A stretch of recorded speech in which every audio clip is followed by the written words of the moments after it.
Hello friends, very good morning and welcome to everyone. Here master Prithvi Maurya और आज हम बात करेंगे fundamental analysis of NCC limited. Friends, ये है मेरा सेकंड पार्ट है मल्टी बैगर स्टॉक के बारे में। ओके, प्रीवियसली मैंने अरविंद लिमिटेड के बारे में आपको बताया था, 3-4 दिन पहले मैंने अपलोड किया था वीडियो। मैं आपको लिंक डिस्क्रिप्शन में लिंक मेंशन कर दूंगा। ओके, और आपने जो मैंने आपको टारगेट बोला था फ्रेंड्स और स्टॉक उसके बारे में जो मैंने आपको बताया था फ्रेंड्स कि ये स्टॉक आने वाले दिनों में बहुत अच्छा खासा परफॉर्म करने वाला है। तो उस दिन के बाद से कंपनी ने लगातार 2 दिन अपर सर्किट ब्रेक किया है। मींस अरविंद लिमिटेड ने 2 दिन कंसिक्वेंटली अपर सर्किट ब्रेक किया है और आने वाले दिनों में अच्छा खासा परफॉर्मेंस देने वाला है। वैसे ही आज हमारे पास एक और स्टॉक है एनसीसी लिमिटेड। ओके, तो ये बेसिकली कंपनी कंस्ट्रक्शन बेस है और इसके पीछे का जो पोटेंशियल है उसके पीछे मैंने अच्छा खासा रिसर्च किया है फ्रेंड्स। और इसका आप कह सकते हैं कि इसका जो फ्यूचर प्रोस्पेक्टस है वो काफी ब्राइट है। ओके, और ये सबसे बड़ा मल्टीप्लिकेटर बन सकता है as comparison to Arvind limited. Okay, सबसे पहले हम स्टार्ट करते हैं, इंडेक्स को देख लेते हैं फ्रेंड्स। तो हमारा जो इंडेक्स है वो ऐसा है फ्रेंड्स कि हम सबसे पहले डिस्कस करेंगे कंपनी के बारे में। ओके, कि सर्विस कंपनी कौन सी सर्विस प्रोवाइड करती है। ओके, उसके बाद हम थर्ड एंड मोस्ट फेवरेट मेरा टेस्ट होता है लिटमस टेस्ट, जो मैं अपने लिए जो भी स्टॉक होता है सिलेक्ट करने के लिए मैं चूज करता हूँ। तो लिटमस टेस्ट करेंगे फाइनेंशियल स्टेटमेंट्स का। उसके बाद हम चूज करेंगे जो कंपनी का ग्रोथ कैसा होने वाला है आने वाले दिनों में और आने वाले सालों में, उसके बारे में डिस्कशन करेंगे। और सबसे लास्ट पार्ट जो हमारा टेक्निकल एनालिसिस होगा कि हमारा शॉर्ट टर्म में टारगेट कितना होना चाहिए और लॉन्ग टर्म में हमारा टारगेट कितना होना चाहिए फ्रेंड्स। तो ये हमारा इंडेक्स था। तो सबसे पहले फटाफट देख लेते हैं कंपनी के बारे में। तो फ्रेंड्स, सब कंपनी के जो प्रमोटर है वो है मिस्टर ए रंगा राजू और मैनेजिंग डायरेक्टर है कंपनी के। ओके, और उनके पास ऑलमोस्ट अराउंड 43 ईयर्स का एक्सपीरियंस भी है फ्रेंड्स। ओके, तो इससे हम समझ सकते हैं कि कंपनी का जो प्रमोटर है वो काफी एक्सपीरियंस है in terms of in this particular business he is doing. Okay, so सबसे पहले बात कर लेते हैं कंपनी के बारे में, कंपनी करती क्या है। ओके, तो फ्रेंड्स सबसे पहले बात करें तो company it is second largest listed construction company in terms of revenue in India. Friends, मैंने profit in terms of profit नहीं बोला friends, in terms of revenue in India. Okay, तो फ्रेंड्स तो ये सेकंड लार्जेस्ट कंपनी है। तो ये company का नाम आता क्यों नहीं? सबसे पहले अगर हम टॉप 5 रियल एस्टेट और कंस्ट्रक्शन डेवलपमेंट की कंपनी होती है, ओके, जैसे हीरानंदनी कंस्ट्रक्शन है, ओके, लोढ़ा कंस्ट्रक्शन है, ओके, डीएचएफएल कंस्ट्रक्शन है, ओके, तो उनकी कंपेरिजन में ये कंपनी का नाम जनरली आता क्यों नहीं फ्रेंड्स? क्योंकि फ्रेंड्स ये कंपनी एक पर्टिकुलर बिजनेस में नहीं है फ्रेंड्स। ओके, ये बिल्डिंग में भी काम करती है, हाउसिंग डेवलपमेंट में भी काम करती है, रोड डेवलपमेंट में भी काम करते हैं, वाटर एंड एनवायरमेंट के रिलेटेड जो भी प्रोडक्ट्स होते हैं उसमें भी काम करते हैं, इरिगेशन में भी काम करते हैं, electrical, metals, mining and railways. इनके पास डाइवर्सिफाइड रेंज ऑफ सर्विसेज है जो प्रोवाइड करते हैं फ्रेंड्स, और ये हर सर्विस में एक्सपर्टाइज होना चाहते हैं। उसके बारे में हम आगे डिस्कशन करेंगे फ्रेंड्स, क्योंकि ये कंपनी जो है ये बहुत ही अच्छा खासा लॉन्ग टर्म विजन लेके चल रही है। Okay okay friends, company 13 cities में ऑपरेट करती है इन इंडिया करेंटली। ओके, और कंपनी के पास 3,550 टेक्निकल एम्प्लॉइज है। Okay, and almost around 5,484 employees है currently as far as according to 31st December 2019.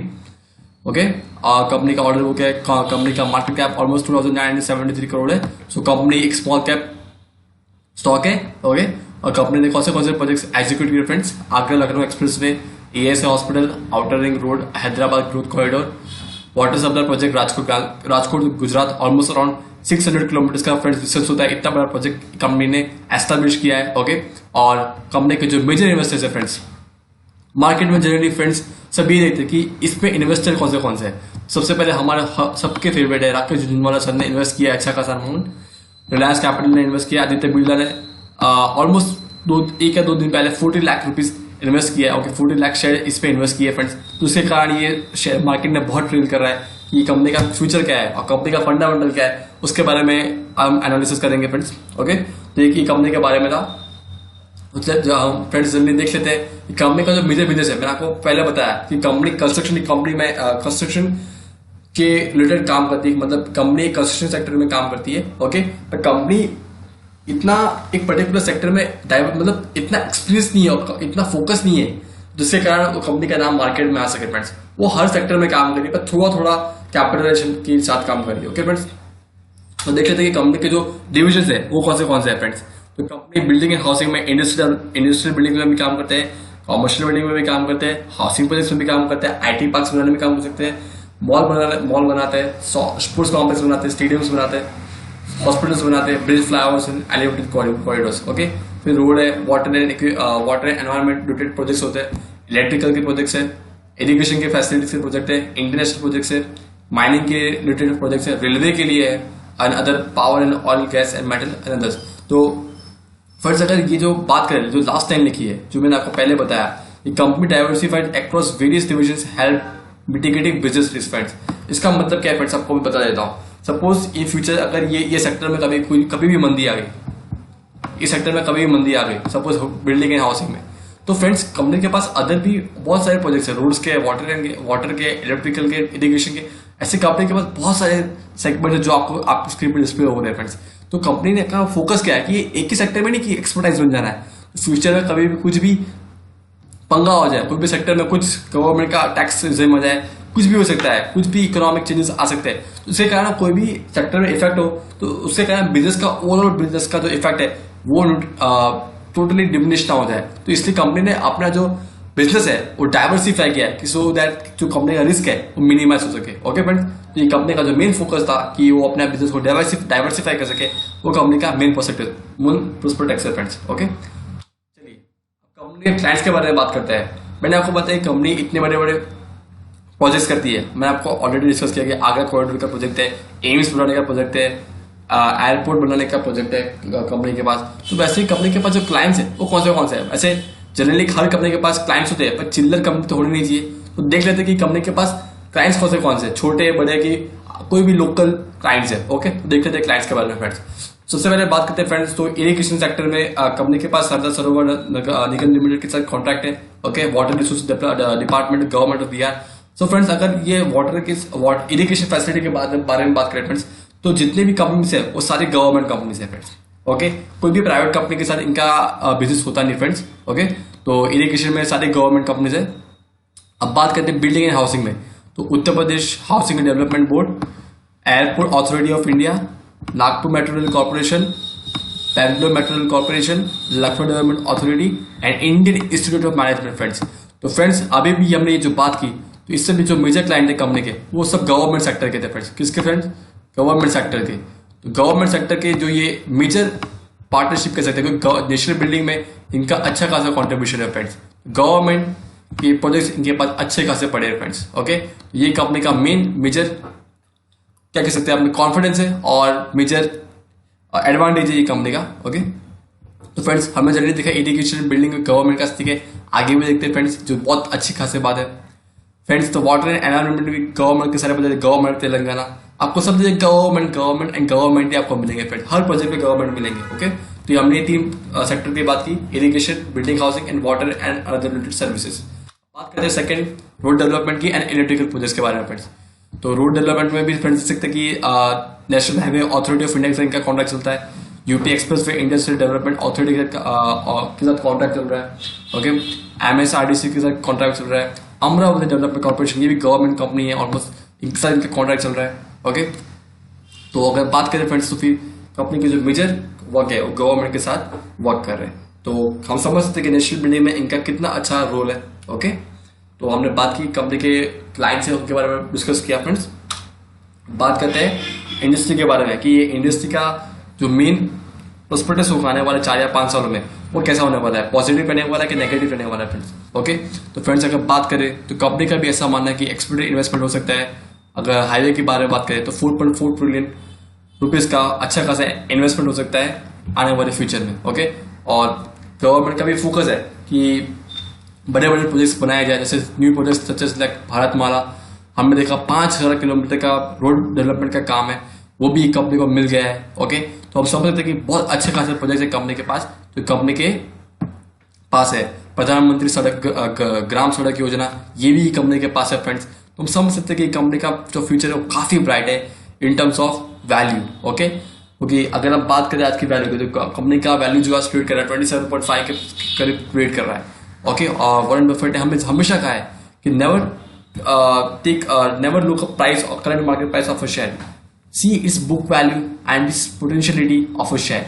Okay, तो हमने देखा कंपनी का जो पोटेंशियल है वो काफी ज्यादा है आने वाले दिनों में। तो हमने इसके बारे में बात की, और इंडस्ट्री का जो ग्रोथ है वो भी डबल हो सकता है आने वाले कुछ दिनों में, क्योंकि जो गवर्नमेंट का फोकस है नेशनल बिल्डिंग के लिए वो मेजर इंफ्रास्ट्रक्चर के लिए, रोड डेवलपमेंट के लिए, रेलवे के जो जहाँ पे रेलवे लैक करती है उसके डेवलपमेंट के लिए भी कंपनी बहुत काम कर रही है। ओके, और अगर ये बात करें कंपनी की रेटिंग की फ्रेंड्स, तो कंपनी को ए ग्रेड का रेटिंग मिला है इकरा की तरफ से। ओके, तो इकरा के बारे में बताऊं friends, ICRA is a rating company in India which rates generally company on the basis of various financial, on the basis of management, on the basis of audit, or we can say the whether there is any fraud or not happening in the company or not. Okay, so rating दी है company को A plus की rating दी है company के लिए इकरा ने। Okay, तो ये बात हो गई इंडस्ट्री के बारे में, और हम लिटमस टेस्ट करेंगे।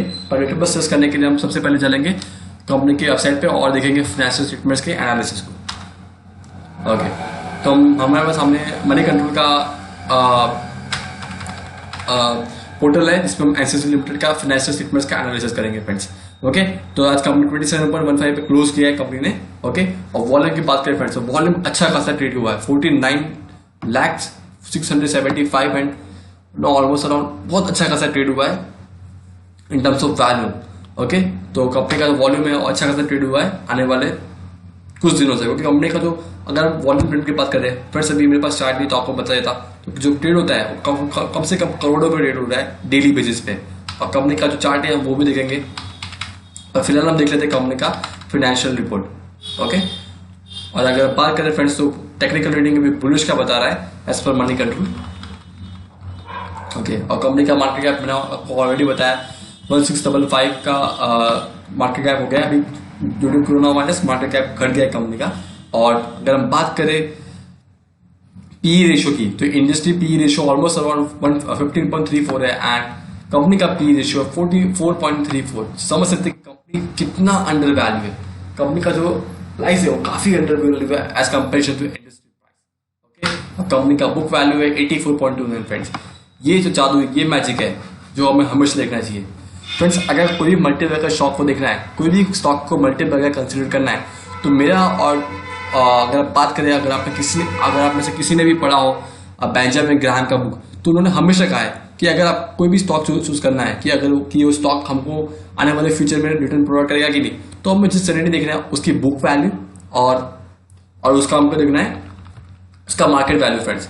तो अगर कंपनी का जो बुक वैल्यू मैंने आपको बताया वो 84.29 का है, और करंट कंपनी का करंट मार्केट प्राइस है वो 27.15 का है फ्रेंड्स। तो आप देख सकते हैं जो चीज मैंने आपको ऑलरेडी बताई थी अरविंद लिमिटेड में, तो अरविंद लिमिटेड का 108 रुपीज का प्राइस है, बुक वैल्यू है, और उसका करंट मार्केट प्राइस चल रहा था 25 रुपीज। ओके, और उसके बाद हमने देखा कॉन्सिक्वेंटली 2 दिनों तक कंपनी ने अपर सर्किट ब्रेक किया है। तो वैसे कोई मैजिक कंपनी के अंदर देख सकते हैं, क्योंकि बुक वैल्यू काफी ज्यादा है और कंपनी का करंट मार्केट प्राइस है वो काफी कम है। ओके, तो हमने देखा बुक वैल्यू के बारे में एंड पीई रेशियो के बारे में, जो सजेस्ट करता है कि कंपनी अभी काफी अंडर वैल्यू है as far is considered about is current market price. Okay, चलिए फ्रेंड्स अब बात करते हैं। फॉरम भी आज कह रहा है कि 68% वो कह रहे हैं कि अगर हमें ये स्टॉक को बाय करना चाहिए और होल्ड करना चाहिए, और मैक्सिमम लोग यही कह रहे हैं कि हमें इसको लॉन्ग टर्म के लिए इन्वेस्ट करना चाहिए। और मेरा भी यही मानना है कि अगर आपको ये ट्रेड में जाना है, अगर आप शॉर्ट टर्म के इन्वेस्टर्स हो, आप ट्रेडर हो, इंटरनेट ट्रेडर्स हो, तो आपको ये स्टॉक में बिल्कुल भी नहीं जाना चाहिए, क्योंकि ये स्टॉक का प्राइस अच्छा खासा फ्लक्चुएट हो सकता है, जो हम डिस्कस करेंगे हमारे चार्ट एनालिसिस के अंदर। ओके, अभी न्यूज भी आई थी कि आदित्य बिरला ने 40 लाख शेयर्स लिए कंपनी के अंदर 2 दिन पहले की न्यूज है फ्रेंड्स, जिसके कारण ये इसका जो प्राइस है वो जनरली बढ़ा है कुछ दिनों में। ओके, पर हम अभी तो बात करेंगे फाइनेंशियल के लिए, कंपनी का फाइनेंशियल के बारे में बात करेंगे। ओके फ्रेंड्स, तो कंपनी का फाइनेंशियल आ गया फ्रेंड्स, हम एनुअल बेसिस पे देखेंगे। ओके, तो हमारा एनुअल 2016 से लेकर 2020 तक हम एनुअल कंपनी का प्रॉफिटेबिलिटी देखेंगे फ्रेंड्स। तो कंपनी का जो प्रॉफिटेबिलिटी है friends generally year on year increase हुआ है, पर इस साल जो एंड हुआ है मार्च 2020 के अंदर वो काफी कम हुआ है, रेवेन्यू भी कम हुआ है और प्रॉफिटेबिलिटी भी कम हुआ है फ्रेंड्स। तो इसका रीजन कंपनी का जो मेजर प्लेयर्स है जैसे हीरानंदानी, अलग अलग जो रियल एस्टेट प्लेयर्स आ रहे हैं, वो उन लोगों का मार्केट शेयर जनरली बढ़ा है, और कंपनी का थोड़ा सा कह सकते हैं मामूली सा गिरा है। और ड्यू टू कोरोना वायरस जो थोड़ा कैश फ्लो था कंपनी का वो भी कम हुआ है, क्योंकि उससे कहा बहुत सारे प्लांट्स जो कंस्ट्रक्शन प्लांट्स थे बहुत जल्दी फर्स्ट या सेकेंड वीक से बंद हो गए थे इन मार्च, उसके कारण कंपनी का प्रॉफिटेबिलिटी कम हुआ है। ओके, तो इसके कारण हम कह सकते हैं कि कंपनी का ऑलमोस्ट देखने जा रहे हैं तो as comparison to revenue company का प्रॉफिटेबिलिटी ऑलमोस्ट अराउंड 20% बढ़ा है। ओके फ्रेंड्स, तो हम कह सकते हैं कि कंपनी प्रॉफिटेबिलिटी में काफी अच्छा कर रही है। ओके, अब बात करते हैं कैश फ्लो की। तो कंपनी का cash flow year on year बढ़ा है और अभी फिलहाल मार्च 2020 का बता नहीं रहा friends due to technical reasons. Okay, पर ग्रेजुअली इंक्रीज हुआ है ऑलमोस्ट 250 करोड़ आप देख सकते हैं कंपनी के पोर्टल पे। ओके, अब फाइनली बात करते हैं रेशियो, क्योंकि हमें पता है कि जादू जहां पे होता है वो यहाँ पे होता है। ओके, अगर हमें इसका जादू पता चल गया कि जादू कैसे होता है तो हम स्टॉक मार्केट के हीरो बन जाएंगे फ्रेंड्स। ओके, तो हम बात करें फ्रेंड्स, तो कंपनी का जो ईपीएस है फ्रेंड्स वो 2.17, 0.57, 2.99, 9.60 पर इस साल थोड़ा इंक्रीज हुआ है फ्रेंड्स, काफी डिक्रीज हुआ है, अच्छा खासा डिक्रीज हुआ है। पर अगर बात करें फ्रेंड्स, हमें शॉर्ट टर्म के लिए नहीं देखना चाहिए। कंपनी का जो पोटेंशियल है as compare to other industry players वो काफी अच्छा है और इस बार जनरली डिक्रीज हुआ है इन टर्म्स ऑफ दैट। पर अगर बात करें बुक वैल्यू की फ्रेंड्स, तो ईयर ऑन ईयर कंपनी का बुक वैल्यू बढ़ा है, ईयर ऑन ईयर, क्योंकि कंपनी का प्रॉफिटेबिलिटी भले थोड़ा कम हो रहा है पर बुक वैल्यू मैंने आपको पहले डिपिक्ट किया था कि बुक वैल्यू क्या होता है, कंपनी की औकात। कंपनी की औकात क्या है कि आज के दिन अगर कंपनी को बेच देते हैं हम, अगर एनसीसी लिमिटेड को सब हमने बेच दिया और हमारे पास 10 लाख शेयर होल्डर्स है तो एक एक शेयर की वैल्यू क्या होगी, तो एक शेयर की वैल्यू 84.6 मींस अगर मैंने आज इन्वेस्ट किया और कल सपोज कंपनी बंद हो गई तो मुझे 84.6 का वैल्यू मुझे मिल जाएगा। एटलीस्ट मेरा उतना मेमोरी तो सेफ रहेगा। ओके, और अगर आप कंपेयर करें 84.6 माइनस 27.15 का तो ऑलमोस्ट रिटर्न हमारा आएगा डबल और 4 times as compare to current market price friends. तो इसलिए मैं हमेशा फोकस करता हूँ बुक वैल्यू के ऊपर। ओके, अगर थोड़ा बहुत फ्लक्चुएट हुआ 10%, 20%, पर तो भी हमारे पास अभी से एक साल का अगर हम कंपेरिजन देखें तो हमारे पास बुक वैल्यू काफी अच्छा है और यही पर्टिकुलर रीजन है कि मैं ये शेयर के लिए जाने के लिए कहूंगा किसी को भी लिए, और ये stock generally long term investors के लिए फ्रेंड्स। ओके, तो ये तो बात हुई पर शेयर रेशियो, ईपीएस रेशियो की बात हुई। पर हम बात करते हैं पीई रेशियो की फ्रेंड्स। तो फ्रेंड्स देखिए ईयर ऑन ईयर पीई बढ़ा है 39.1, 143, 11.72, पर इस साल मार्च 2020 में पी काफी कम है फ्रेंड्स, काफी कम हो गया है और इसलिए बोला कि बेस्ट अपॉर्चुनिटी है फॉर एनीवन, बिकॉज कंपनी का जो प्रॉफिटेबिलिटी है वो अब तो कम होगा ही नहीं, क्योंकि जो प्रोजेक्ट्स कंपनी को मिले हैं, Bharat Mala project, okay, airport development का जो प्रोजेक्ट मिला है in Mumbai and Uttar Pradesh, okay, वो काफी अच्छा खासा मिला है। ओके, और कंपनी के पास अच्छा खासा रेवेन्यू है, कैश फ्लो है, तो कंपनी का जो पोटेंशियल है in terms of financial statements वो आने वाले दिनों में अच्छा खासा बढ़ेगा। पर इस पर्टिकुलर टाइम पे अगर हम ये दो रेशियो को देखें 0.23 and 3.35 means price per book value is very low, means it is almost about 77% low as comparison to book value. तो इसलिए कह रहा हूँ फ्रेंड्स, ये जो पर्टिकुलर शेयर है काफी मल्टी बैगर हो सकता है आने वाले कुछ 5 से 10 महीनों में। ओके, तो ये तो बात हो गई वैल्यूएशन के बारे में। ओके, और हम देख लेते हैं टिकट टेप के बारे में। तो हम बात करें तो टिकट टेप भी ऐसा ही बोल रहा है कि it is a good time to invest because current price is less than the intrinsic value. Intrinsic value friends ऐसा होता है कि जो it is measured on the basis of cash flow, company कितना कैश फ्लो जनरेट करती है वो उसके बेसिस पे इंट्रिंसिक वैल्यू पता चलता है। पर it is all about different topic. Okay, पर हमारी पॉजिटिव बात ये कि जो टाइम है वो अच्छा है इस समय के लिए। ओके, और अगर बात करें फ्रेंड्स प्रोमोटर्स की होल्डिंग की, तो प्रोमोटर्स का होल्डिंग ऑलमोस्ट अराउंड 1.5% इंक्रीज हुआ है। ओके, दिसंबर 19 से लेकर मार्च तक ये अच्छा साइन है कंपनी के लिए। ओके, तो ये तो बात होगी फ्रेंड्स कंपनी के फाइनेंशियल के बारे में। तो कंपनी का फाइनेंशियल के बारे में बात करें फ्रेंड्स, कंपनी का फाइनेंशियल के बारे में बात करें फ्रेंड्स, तो ओवरऑल फाइनेंशियल हमारा फेवरेबल आ रहा है फ्रेंड्स। फेवरेबल हम कह सकते हैं। ओके, देखिए पी रेशियो के बारे में बात किया तो इंडस्ट्री पी रेशियो 15.53 था और कंपनी का जो पी रेशियो था 4.23 था, उसके हिसाब से ये काफी फेवरेबल है। पीबी रेशियो बहुत कम है ईयर ऑन ईयर 0.23 और इंडस्ट्री का पीबी था 1.25, तो उसके कंपेरिजन में काफी कम है फ्रेंड्स। ओके, फिर फाइनेंशियल परफॉर्मेंस की बात की, profit and loss, debt upon equity and cash flow. Debt upon equity भी ऑलमोस्ट अराउंड फ्रेंड्स हम देख लेते हैं, वो हमारा पार्ट रह गया फ्रेंड्स, देख लेते हैं। ओके, तो डेट की भी बात कर ही लेते हैं।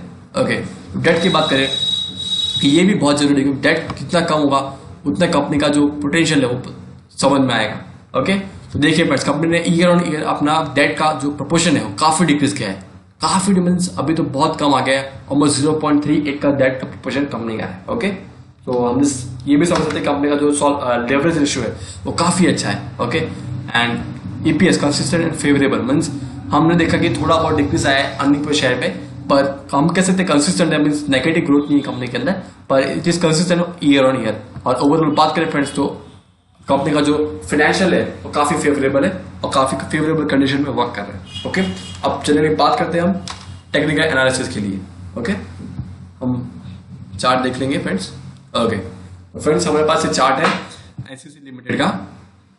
ओके तो फ्रेंड्स, ये जो मैं बात करूंगा अभी शॉर्ट टर्म के लिए भी करूंगा, लॉन्ग टर्म के लिए भी करूंगा। ओके फ्रेंड्स, हम देख सकते हैं यहाँ पे कंपनी ने बॉटम लिया था मार्च में 50 रुपीज से लेकर, बॉटम कंपनी ने लिया था ऑलमोस्ट अराउंड 19 से लेकर 16 तक कंपनी ने लो लिया था।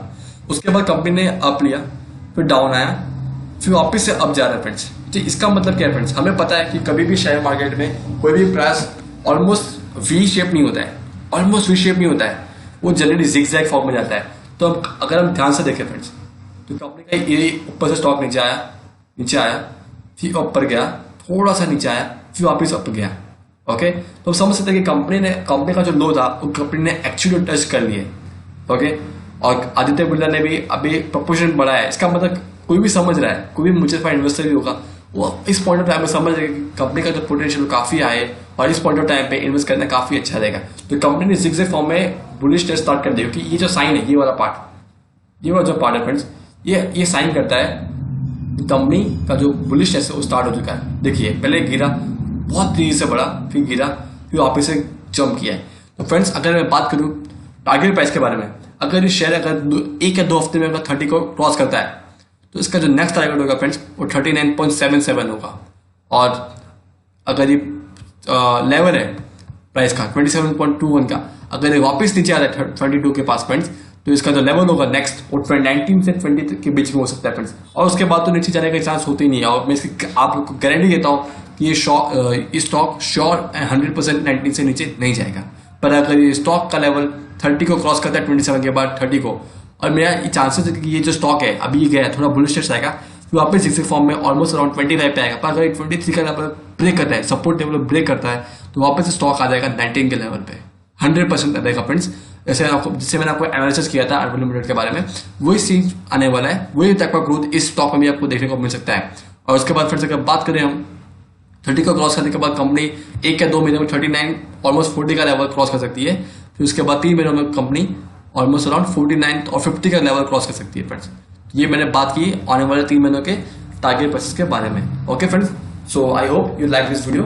Okay, comment and subscribe my channel.